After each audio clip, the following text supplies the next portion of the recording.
নমস্কার। কবি অজিত দত্তের কবিতা ছন্দে শুধু কান রাখো। মন্দ কথায় মন দিও না, ছন্দে শুধু কান রাখো। দ্বন্দ্ব ভুলে মন না দিলে ছন্দ শোনা যায় না কো। ছন্দ আছে ঝড় বাদলে, ছন্দ আছে জোছনাতে, দিন দুপুরে পাখির ডাকে, ঝিঝির ডাকে ঘোর রাতে। নদীর স্রোতের ছন্দ যদি মনের মাঝে শুনতে পাও, দেখবে তখন তেমন ছড়া কেউ লেখেনি আর কোথাও।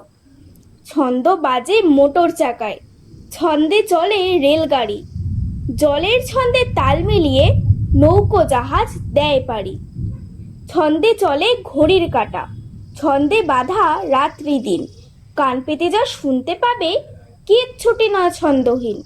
সকল ছন্দ শুনবে যারা কান পেতে আর মন পেতে, চিনবে তারা ভুবনটাকে ছন্দ সুরের সংকেতে। মনের মাঝে জমবে মজা, জীবন হবে পদ্মময়, কান না দিলে ছন্দে যেন পদ্য লেখা সহজ নয়। নমস্কার।